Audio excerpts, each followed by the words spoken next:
Bien, ahora sí pasamos con la entrevista. Hemos invitado a Katy Noriega, quien es abogada laboralista del estudio PPU, quien nos va a comentar todo sobre la normativa para el descanso médico por COVID. Buenas tardes, Katy. Hola, ¿cómo estás? Buenas tardes a todos. Muchas gracias por la invitación.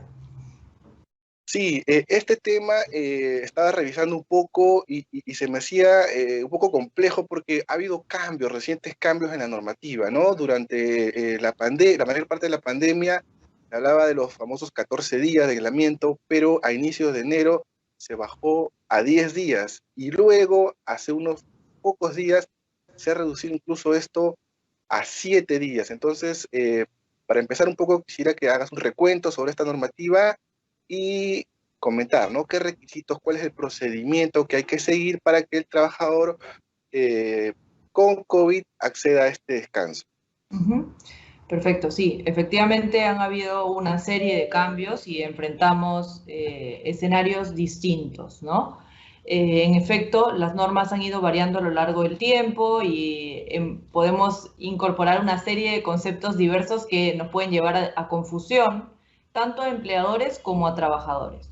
Así que para efectos, si se quiere, de organizar un poco lo que se encuentra vigente a la fecha, vamos a hablar de tres importantes grupos dentro de los que nos podríamos encontrar y sobre ellos vamos a hablar del periodo de aislamiento o de descanso médico, que es lo que nos ocupa. El primero de los grupos son los casos confirmados, ¿sí? Quienes tienen una prueba que ratifica que tienen el virus activo. Estos casos confirmados pueden ser sintomáticos o asintomáticos, eso es irrelevante.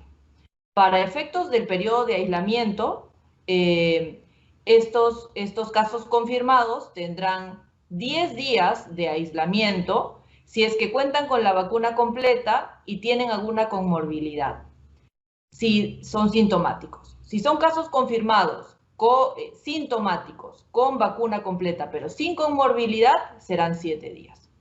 En cambio, si son casos confirmados sintomáticos con vacuna incompleta, el periodo es de 10 días igual. Si hablamos de casos confirmados asintomáticos, también podremos distinguir si tienen factores de riesgo o si no tienen factores de riesgo. Si los tuviesen son 10 días y si no los tuviesen 7 días.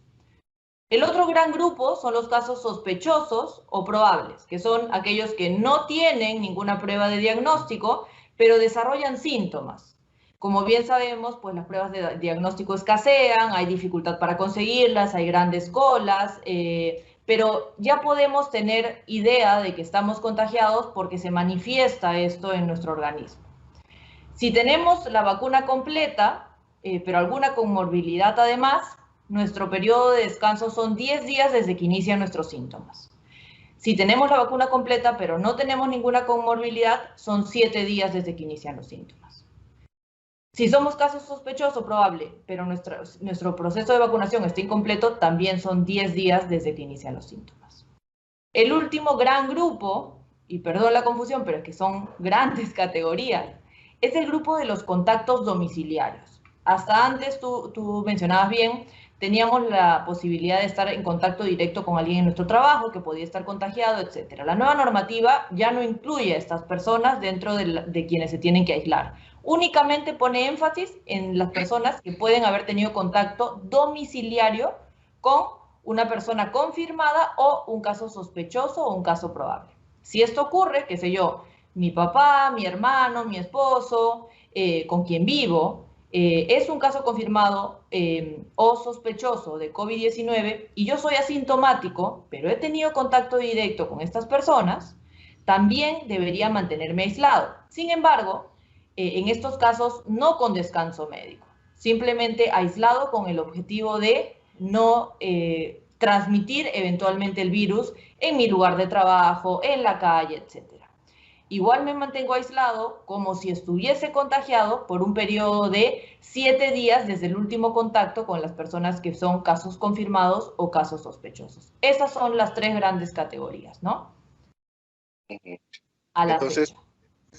para que me quede claro, en el caso de un trabajador, eh, puede tener el descanso por COVID, ya sea con una prueba positiva o también sin prueba. ¿Es así? Así, así es. En En lo el que se caso refiere de... al descargo médico, son por esas dos situaciones. Con una prueba serán casos confirmados y sin prueba, pero con síntomas, serán casos sospechosos o probables.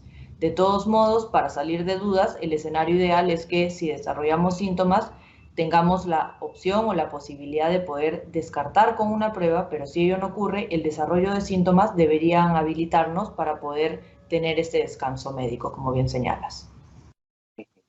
Si no hay una prueba, en ese grupo de los que no han presentado la prueba, ¿cuál es el procedimiento? ¿Tiene un médico que certificar? ¿De qué síntomas estamos hablando? Las empresas deberían contar con un servicio de salud. Dependiendo del número, de las dimensiones de la empresa, de la cantidad de trabajadores que tengan, tendrán un médico ocupacional o solo una enfermera ocupacional. Eh, Esto, de nuevo, dependiendo de las dimensiones de la empresa.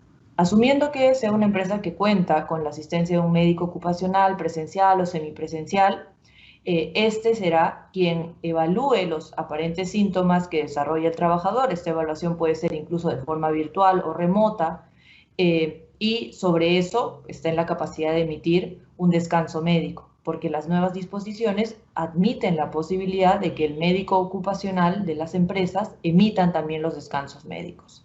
Si esto no ocurre, el servicio de salud, quien sea que esté comandando el servicio de salud de la empresa, tiene que derivar al trabajador a la asistencia médica, pública o privada, y será en esta en la que se termine de determinar cuál es el tratamiento que debe aplicarse al trabajador en cuestión.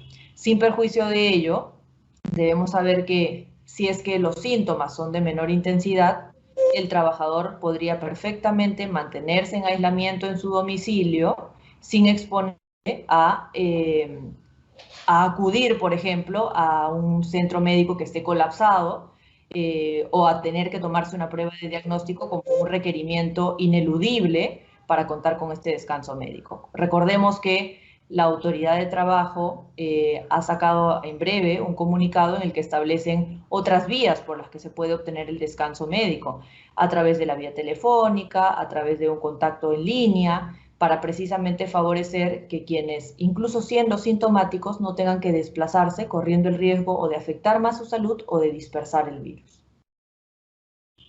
Ok, el tiempo de descanso médico, por ejemplo, para los ya vacunados, que es 7 días, ¿no? Y que no son trabajadores de riesgo, puede incluso disminuir, puede ser menor a estos 7 días en caso ya la persona está recuperada sin síntomas.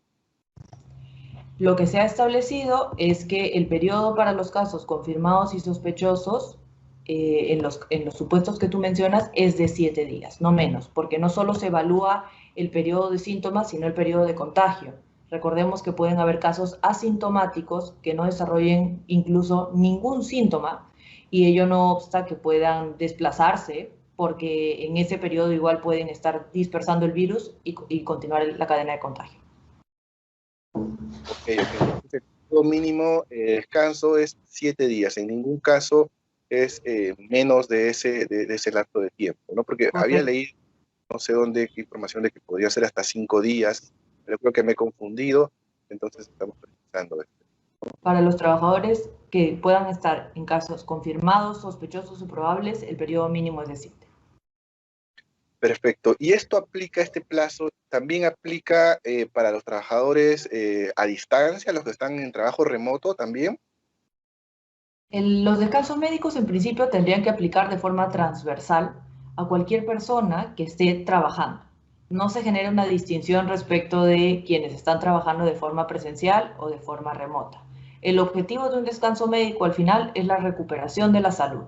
Por supuesto, en este contexto de un virus que se contagia con tal facilidad, tiene un plus que es el de no propiciar el contacto directo con otras personas.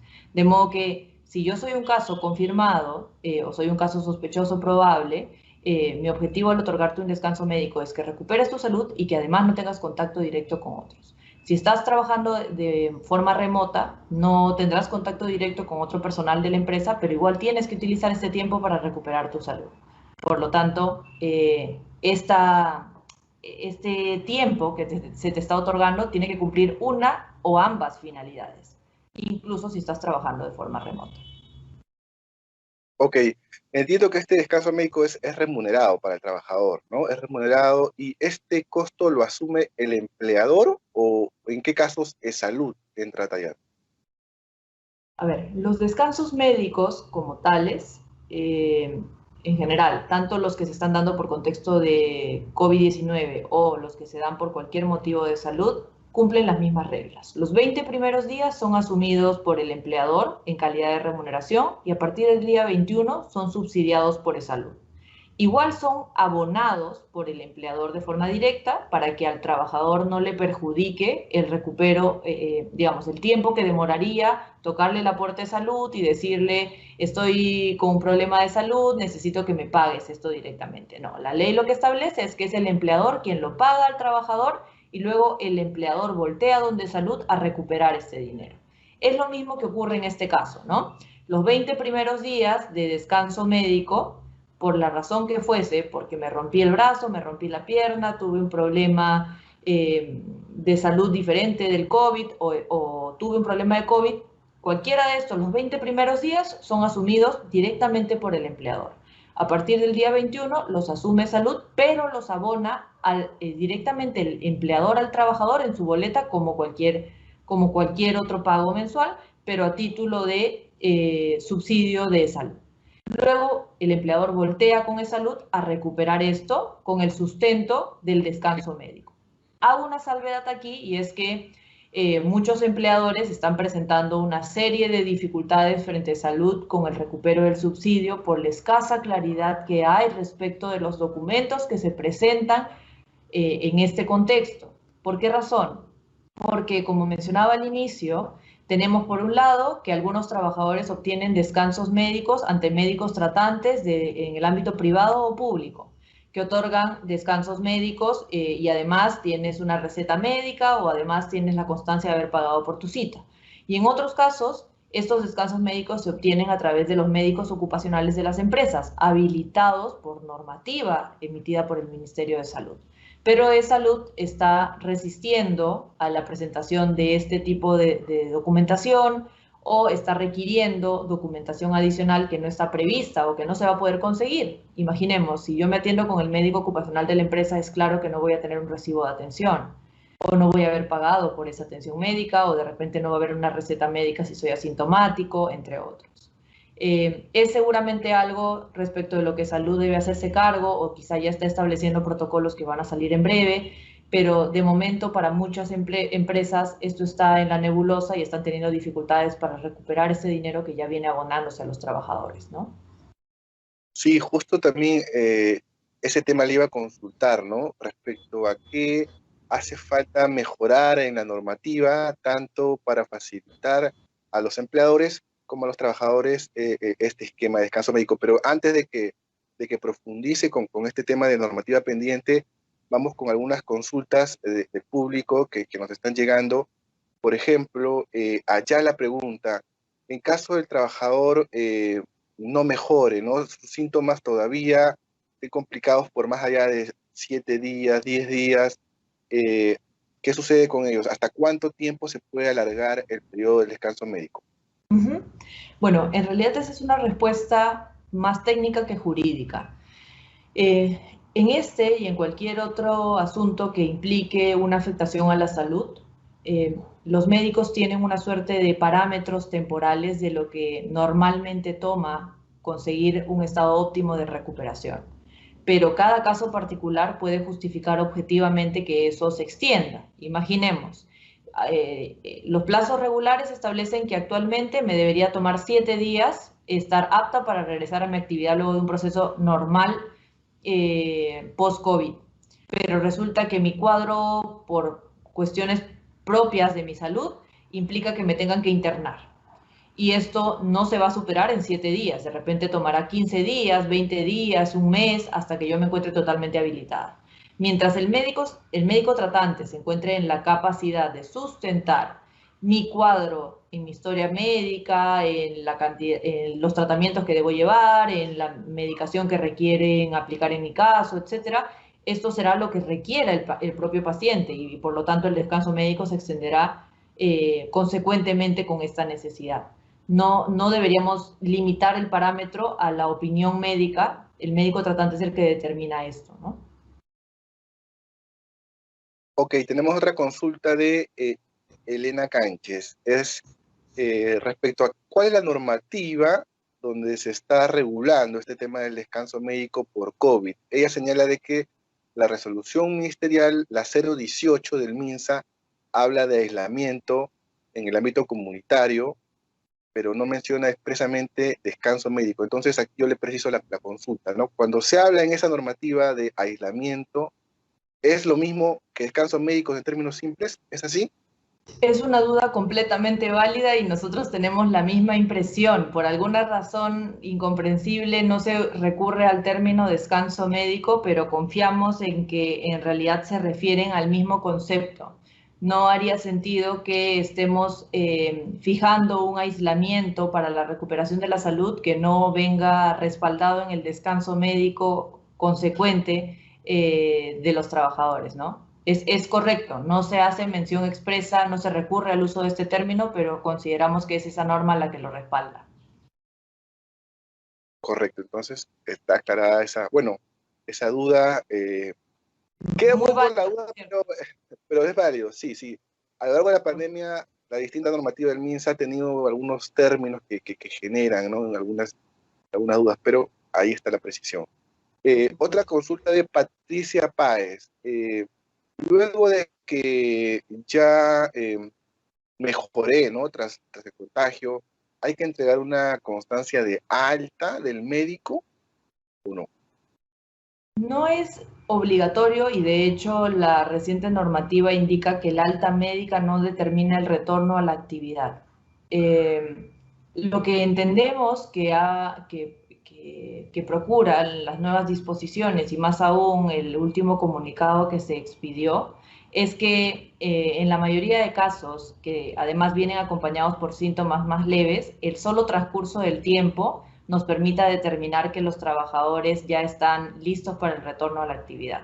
Sin embargo, esto no quita que algunos casos sí merezcan la emisión de altas médicas, precisamente alineados a la pregunta, a la penúltima pregunta que me hiciste, en los que por las particularidades que se presenten se justifiquen la emisión de algún tipo de recomendación o la ratificación del cumplimiento del procedimiento que se ha aplicado al trabajador, entre otros. Entonces, el alta médica, lo dice expresamente la norma, no condiciona el retorno a la actividad, no es un requisito indispensable para el retorno a la actividad, pero sí se puede emitir en ciertos casos y sobre todo en aquellos en los que amerita una extensión del periodo de descanso médico, ¿no? Michael Contreras vuelve a hacer la consulta mencionada por otro lector hace un momento respecto a qué pasa si sigo mal más allá de 15 días.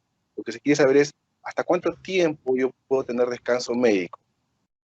Vamos a regirnos por el criterio del médico tratante.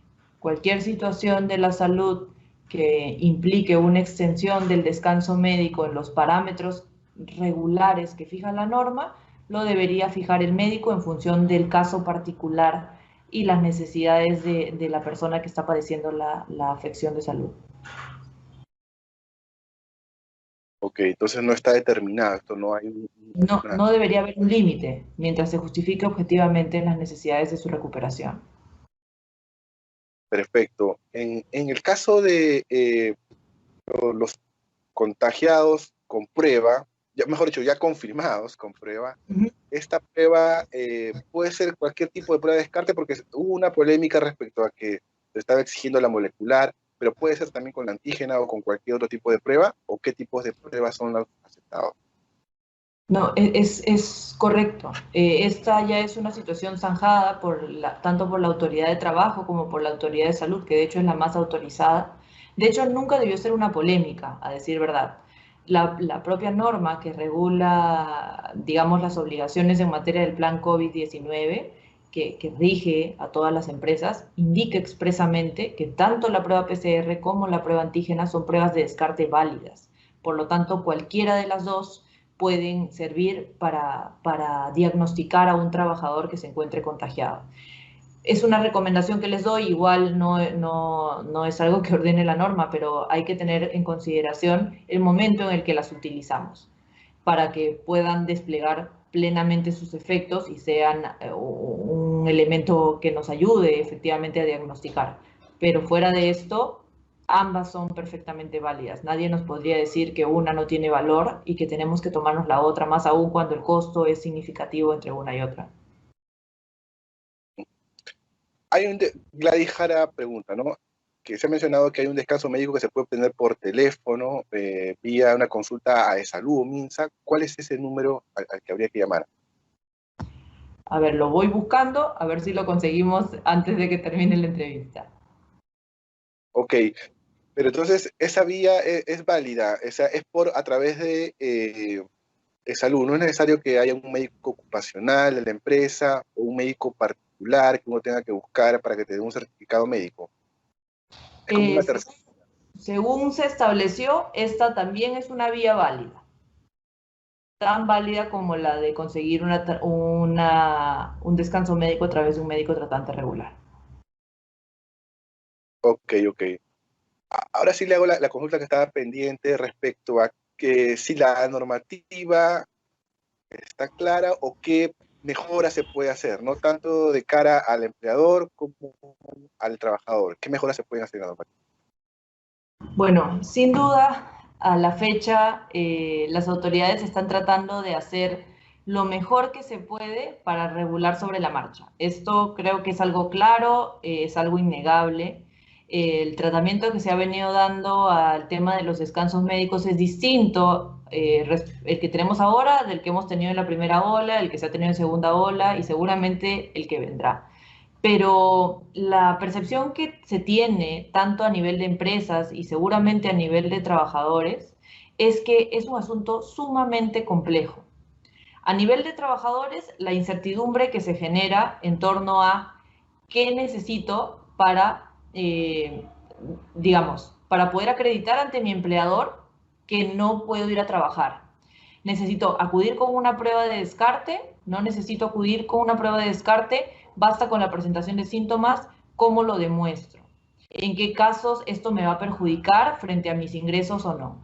Esa claridad, el mensaje claro, es muy importante porque para quienes han sufrido por un largo periodo, periodos de suspensión en sus ingresos, etcétera, correr el riesgo de perder la fuente de empleo es muy alto y por eso tenemos a trabajadores y trabajadoras que asumen el riesgo de ir a trabajar incluso en estas condiciones. Entonces, creo que desde el gobierno llegar con un mensaje mucho más claro, mucho más sencillo hacia su destinatario final, que son los trabajadores, es indispensable.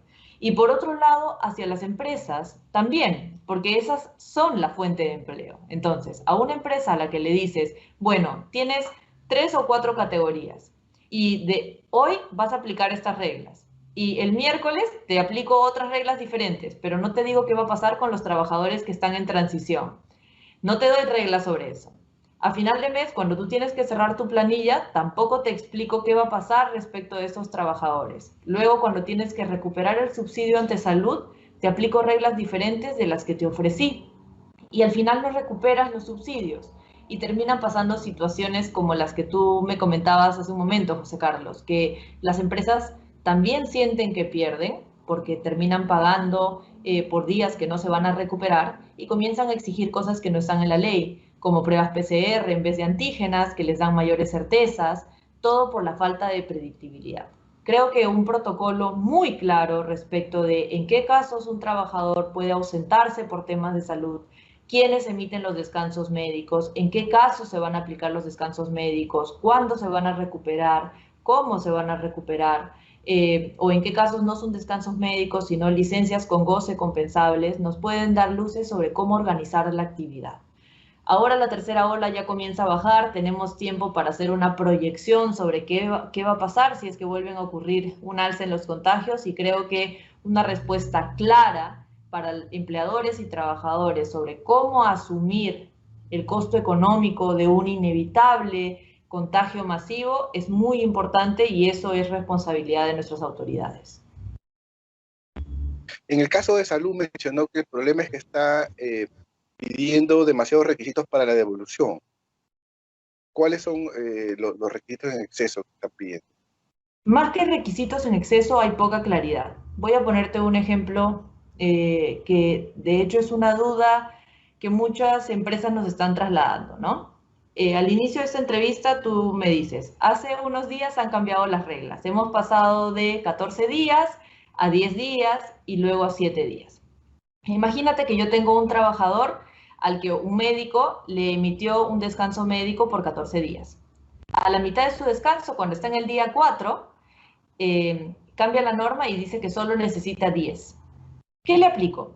¿Los 14 días que dice su descanso médico o los 10 días que ahora la norma dice que necesita? Eso no debería ser algo que yo, como su empleador, tendría que decidir. Eso debería ser algo que la norma me debería responder de anticipado. Lo que va a pasar, si es que yo tomo la decisión de aplicarle 10 y no 14, podría ser que luego Salud me diga que yo he aplicado indebidamente el descanso médico, que no lo he dejado descansar por todo el periodo y que por lo tanto me va a desconocer el documento. Imagínate perder 10 días o 14 días que yo ya pagué la remuneración de este trabajador y que no lo puedo recuperar ante Salud aunque tenga el descanso médico completo. Esa falta de claridad en las reglas del juego originan que las empresas vayan en pérdida. Han cumplido las reglas y si se han equivocado en la aplicación no es por un interés por perjudicar a nadie, por el contrario, han tratado de aplicar las reglas de la manera más objetiva posible, pero no tienen pautas que seguir. Y este cambio normativo tan acelerado en el que estamos todos nos obliga a tomar decisiones sobre la marcha. Ese qué hacer debería estar respondido en las propias normas y creo que nuestras autoridades tendrían que sentarse a debatir este tema, tanto Ministerio de Salud, Ministerio de Trabajo sin duda y E-Salud, que es quien finalmente va a evaluar a posteriori el desembolso de los subsidios que han sido asumidos por las empresas, es muy importante. ¿Para qué? Para que las empresas no exijan prácticas inadecuadas a sus trabajadores y estos puedan tomar los descansos conforme corresponde. Ok, tenemos algunas consultas adicionales. Por ejemplo, a ver, lo tenía por acá. Esto... Antes de que me preguntes, ya tengo el dato que me pedías, a una pregunta que nos hicieron. Para la atención de estas solicitudes está el número 350-0800, lo voy a repetir, 350-0800 y el WhatsApp 920-092-551. El horario que me aparece aquí, de lunes a viernes de 8 a.m. a 8 p.m. y los sábados de 8 a.m. a 1 p.m. También al correo electrónico plataforma en línea @esalud.gov.p. Ok, una consulta muchas gracias, de Delia Cadillo. ¿Se puede considerar como licencia con goce de haber los 7 días con solo la prueba positiva? De lo que hemos conversado, sí, ¿no? El descanso médico se da con la presentación de la prueba positiva. Así es. Perfecto. Tenemos también otra consulta de Gladys Jara respecto a si es que el entorno familiar del trabajador está contagiado. ¿El trabajador puede gozar de un descanso médico o no? Creo que según lo que mencionó usted es que ya no, que justamente ha habido un cambio ahí en la normativa. Sí, la norma nos habla en estos casos de contacto domiciliario. A diferencia de los casos confirmados, sospechosos y probables, en los que nosotros entendemos que sí corresponde el descanso médico, en estos casos, que repito, se llaman contactos domiciliarios, lo que se quiere es que la persona se aísle, es decir, no acuda a trabajar, no corre el riesgo de esparcir el virus, pero no se habla de descanso médico. Hablamos de personas, por supuesto, asintomáticas, porque si tuviesen algún síntoma estaríamos frente a un caso sospechoso.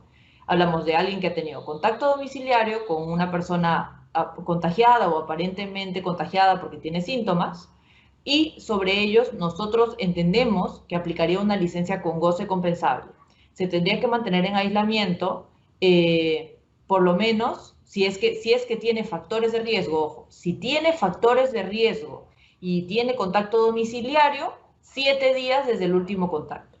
Si no tiene factores de riesgo y tiene la vacuna completa, no es necesario el aislamiento.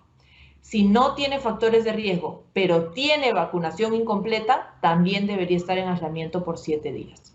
Esas son las reglas que establecen las nuevas disposiciones. Si gustan, lo repito rapidito: contactos domiciliarios asintomáticos con factores de riesgo, 7 días desde el último contacto. Sin factores de riesgo, pero con vacuna completa, no es necesario el aislamiento. Sin factores de riesgo, pero con esquema de vacunación incompleto, 7 días desde el último contacto. ¿Cuáles son los factores de riesgo? Estar en el grupo de riesgo.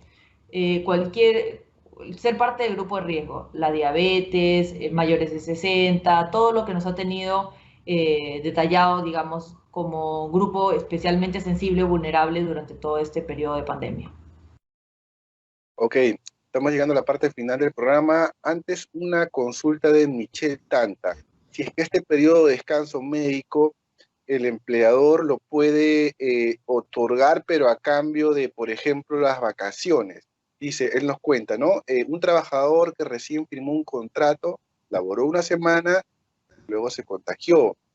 Se le ha indicado que no se le tomará descanso médico, sino que será a cuenta de sus futuras vacaciones.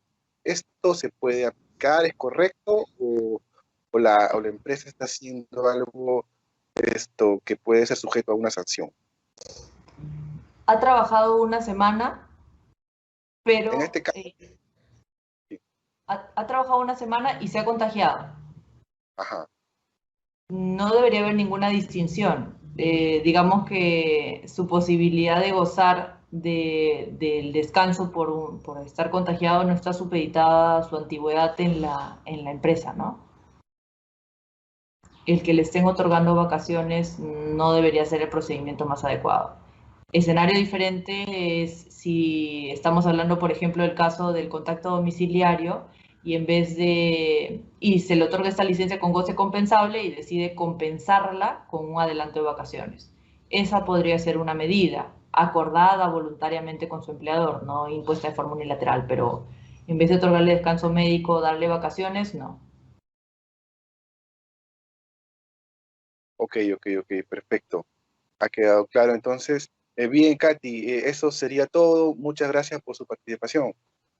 Muchísimas gracias a ustedes. Bien, será hasta una próxima oportunidad. Buenas tardes. Hasta luego.